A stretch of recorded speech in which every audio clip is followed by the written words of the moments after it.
Assalamualaikum warahmatullahi wabarakatuh.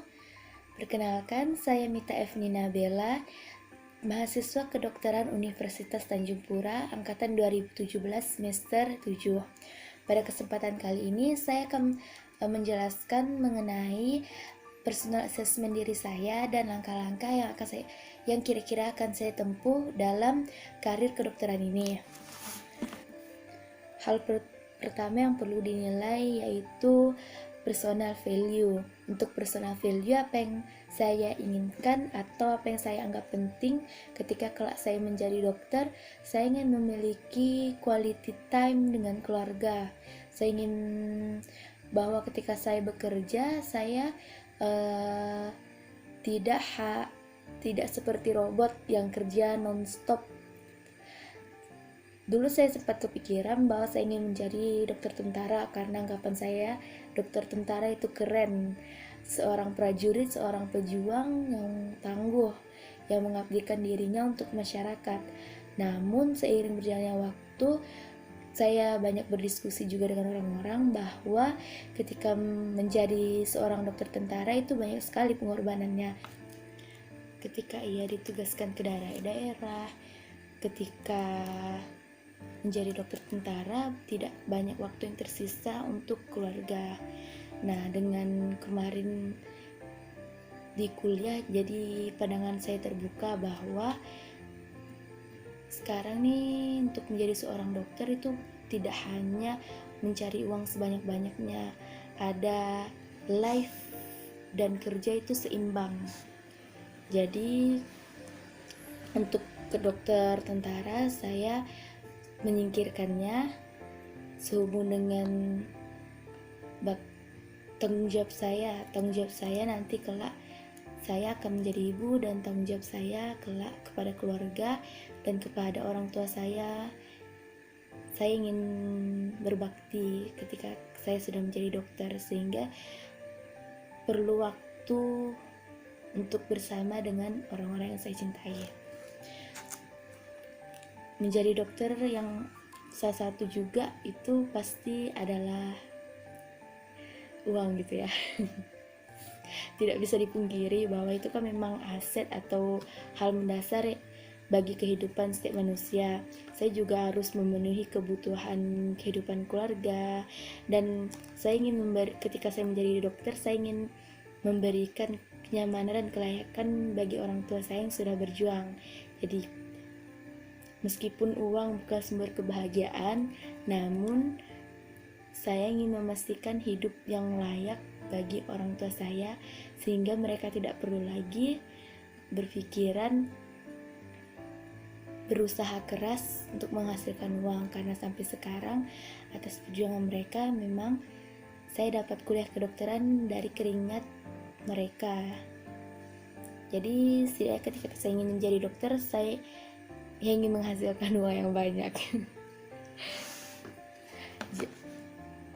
Satu lagi yang penting untuk saya itu saya orangnya bebas, kayak freedom, suka kebebasan. Saya suka traveling, saya suka explore alam. Jadi itu juga salah satu saya tidak ingin menjadi dokter yang sangat sibuk. Saya ingin memiliki waktu saya sendiri untuk menikmati kehidupan dengan traveling dan explore alam. Kemudian yang kedua yaitu personal mastery. Personal mastery saya itu jagonya di bidang apa ya? Saya bisanya di bidang apa gitu. Untuk yang saya kenali, yang saya lihat dari diri saya, bahwa saya ini memiliki fisik dan stamina yang kuat. Mungkin itu salah satu alasan dulu kenapa saya ingin menjadi dokter tentara. Bisa dibilang daya tahan saya dan kekuatan saya kuat. Kemudian untuk saya juga, kalau di bidang saya itu kelebihan saya itu saya lebih suka dari pemahaman. Saya lebih enak memahami segala sesuatu. Dan ketika saya memang kuliah di kedokteran itu kan tentang pemahaman, juga tentang hafalan. anatomi dan sebagainya. Namun lebih ketika berbicara tentang fisiologi itu memang tentang pemahaman. Ketika saya sudah paham, saya suka. Ketika saya suka dan paham itu rasanya saya bisa mengeksplorasi, saya bisa memahami, menganalisis dan mengimajinasikannya, membayangkannya gitu. Jadi saya lebih memang suka kepada pemahaman. Kemudian untuk skill dan keterampilan saya cukup bagus gitu. Skill ketika dihadapkan dengan pasien, nah dibilang saya ketika masa kuliah nih memang sering mengikuti bakti sosial dan sebagai relawan untuk seperti skill tensi, GCU itu insya Allah bisa. Kemudian saya juga pernah menjadi asisten ketika sunat, alhamdulillah juga baik gitu. Jadi ketika saya melatih skill saya dengan baik, insya Allah keterampilannya saya rasa saya cukup jago di situ. Kemudian yang saya jago itu saya suka bereksperimen. Ketika memang menyukai sesuatu, saya memiliki ide-ide kreatif dan saya suka bereksperimen dengannya. Saya juga suka menarik perhatian ya, bukan menarik perhatian yang gimana ya, menarik perhatian tuh seperti menarik massa gitu, menarik perhatian orang-orang. Mungkin ini bagus ketika public speaking atau ketika dalam penyuluhan atau penyampaian materi. Kemudian needs and want, apa yang saya butuhkan dan apa yang saya inginkan. Seperti yang disampaikan, saya itu butuh kebebasan, freedom. Jadi saya itu memang orangnya bebas, suka eksplorasi, suka terhadap petualangan sebenarnya. Dan apa yang saya butuhkan juga, saya ketika saya menjadi dokter, saya ingin memiliki partner atau teman atau lingkungan kerja yang support, yang saling mendukung dan saling membersamai gitu, bukan saling menjatuhkan. Karena kemudian apa yang saya inginkan ketika kelak, saya juga ingin membuka klinik. Jadi setelah yang disampaikan, saya juga ingin membuka klinik. Dan saya sebagai dokter, saya ingin memiliki usaha sampingan. Seperti yang disampaikan bahwa dokter itu adalah kerennya buruh, ketika sudah tidak bekerja tidak ada lagi penghasilan. Oleh karena itu saya ingin memiliki usaha sampingan. Untuk passion saya suka jualan dari SD ya. Dari SD saya udah jualan dari SD, SMP, SMA, sampai kuliah juga saya suka jualan. Dari SD saya jualan kue, SMP saya jualan alat tulis, dan SMA juga jualan alat tulis. Sekarang kuliah saya jualan makanan. Jadi memang passion saya tuh suka berjualan. Kemudian saya juga suka passionnya di bakti sosial. Dibilangin mengabdikan diri kepada masyarakat. Saya senang ketika melihat orang-orang tersenyum, masyarakat tersenyum ketika mendapatkan pengobatan gitu. Senyum ketika kita mengobati dan mereka tersenyum, itu rasanya memberikan kelegaan dalam hati. Jadi itu saya suka dengan bakti sosial, mengabdikan. Saya juga passionnya di IT. Saya suka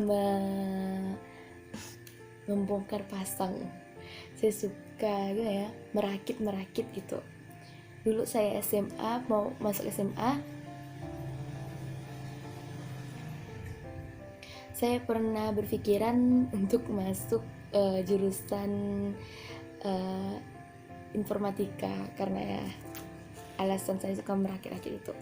Saya juga passionnya, hobinya jalan-jalan. Jadi ketika saya menjadi dokter, saya ingin meluangkan waktu untuk jalan-jalan. Untuk mission in life,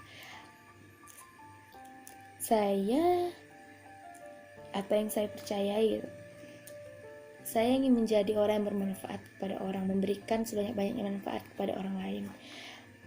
Saya juga ingin menjadi dokter yang hafal Al-Quran. Nah, hafal Al-Quran ketika saya mengobati pasien, saya tidak hanya mengobati secara fisik, namun saya ingin dapat memberikan ketenangan jiwa kepada mereka, ketenangan rohani juga gitu. Karena memang kita ini kan sebenarnya dalam menyembuhkan penyakit itu ada kuasa dari Allah Subhanahu wa taala. Kita hanya sebagai jalan pemberi, pelaksana kesembuhan tersebut. Dan ketika orang sakit, sebenarnya harapan mereka dan kedekatan mereka dengan Tuhan itu lebih tinggi. Jadi saya dulu pengen ketika saya membuka klinik, saya ingin klinik yang Islamiah gitu. Kemudian untuk opportunity yang saya miliki, saya memiliki orang tua yang mendukung saya dalam karir kedokteran ini. Orang tua saya itu, saya suka berdiskusi dengan mereka dan mereka memberikan pandangan yang lebih luas kepada saya tentang apa yang akan saya tuju berikutnya. Itu adalah opportunity yang sangat hebat yang saya miliki untuk saat ini. Kemudian untuk daerah saya, sebenarnya saya kan berada daerah cukup agak 3T gitu ya, termasuk 3T di Sambas, dan di daerah sini itu masih kekurangan sekali tenaga objin. Nah, untuk dipikir-pikir kalau misalnya ingin mengambil spesialis, bahwa peluang kerja objin di sini masih sangat dibutuhkan dan masih sangat besar gitu peluangnya. Dari apa yang saya sampaikan sebelumnya, langkah-langkah yang akan saya tuju dalam meniti karir ini, saya akan menyelesaikan wisuda saya dan mengambil koas. Ketika di koas, saya akan lebih banyak muhasabah diri tentang apa tujuan hidup saya dan apa passion saya, karena ada juga yang dibilang ketika di koas kita akan melihat dengan nyata gitu keberagaman bagian-bagian dari kedokteran gitu, istilahnya spesialis-spesialis yang ada di sana. Jadi kita akan lebih merasai apa yang sebenarnya saya sukai ketika nanti di koas. Karena setelah koas kemungkinan besar saya akan mengambil MARS untuk mendukung dalam saya nanti buka klinik. Jadi saya bisa menjadi lebih terstruktur, dan kemudian setelah ngambil MARS atau sebelum atau setelah MARS itu ya menikah dulu insya Allah. Kemudian ketika dalam sepanjang waktu tersebut saya akan memikirkan apakah saya akan mengambil spesialis atau tidak. Kemungkinan besar jika saya akan mengambil spesialis, saya akan mengambil spesialis objin. Karena seperti yang disampaikan bahwa peluang objin untuk di daerah saya itu sangat besar. Baik, sekian itu yang dapat saya sampaikan. Terima kasih sudah mendengarkan. Assalamualaikum warahmatullahi wabarakatuh.